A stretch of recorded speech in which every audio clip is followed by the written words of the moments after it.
News 7 Tamil, பொறுப்பும் பொது நலமும். கேரள மாநிலம் திருவனந்தபுரத்தில் உள்ள ஆற்றுக்கால் பகவதி அம்மன் கோவில் பெண்களின் சபரிமலை என்று அழைக்கப்படுகிறது. இக்கோவிலில் நேற்று நடைபெற்ற பொங்கல் திருவிழாவில் லட்சக்கணக்கான பெண்கள் கலந்து கொண்டு பொங்கல் வைத்து வழிபட்டனர். கண்ணகியின் அவதாரம்தான் ஆற்றுக்கால் பகவதி அம்மன். கேரளாவில் மற்ற பகவதி அம்மன் கோவில்களுக்கு இல்லாத சிறப்பு ஆற்றுக்கால் பகவதி அம்மனுக்கு உண்டு. இங்கு ஆண்டுதோறும் கொண்டாடப்படும் பொங்கல் திருவிழா தான் காரணம்.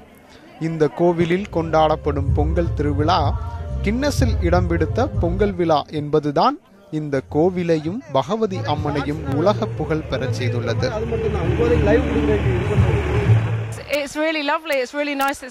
இந்த விழாவில் ஏராளமானோர் கலந்து கொண்டுள்ளனர். இது பார்ப்பதற்கு மிகவும் மகிழ்ச்சியாக இருக்கிறது.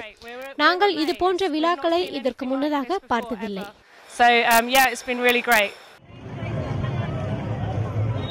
1997 ஆண்டு நடைபெற்ற பொங்கல் நிகழ்ச்சியில் 15 லட்சம் பெண்கள் கலந்து கொண்டனர். அது கின்னஸ் உலக சாதனை புத்தகத்தில் இடம் பிடித்தது. இதேபோல் 2009 ஆண்டு நடந்த பொங்கல் விழாவின் போது 25 லட்சம் பெண்கள் கலந்து கொண்டு பொங்கல் வைத்தனர். இது முந்தைய சாதனையை முறியடித்து மீண்டும் கின்னஸ் சாதனை புத்தகத்தில் இடம் பிடித்தது. கேரள மக்களும் லட்சக்கணக்கான மக்களும் எல்லாம் திரண்டு வந்து பொங்கல் வச்சு எல்லாம் மகிழ்ந்து கொண்டாடுவோம்.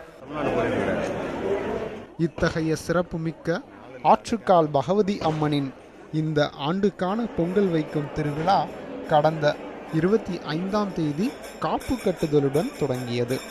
திருவிழாவை முன்னிட்டு திருவனந்தபுரத்தில் உள்ளூர் விடுமுறை அறிவிக்கப்பட்டுள்ளது. விழாவில் கேரள அமைச்சர்கள், திரை நட்சத்திரங்கள் உள்ளிட்டோரும் கலந்து கொண்டனர். இந்த விழாவில் லட்சக்கணக்கான பெண்கள் கலந்து கொண்டு பொங்கலிட்டு வழிபட்டனர்.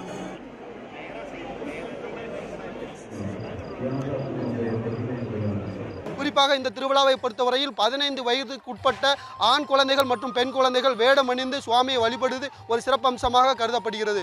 சுடலைக்குமார், நியூஸ் 7 தமிழ், திருவனந்தபுரத்திலிருந்து.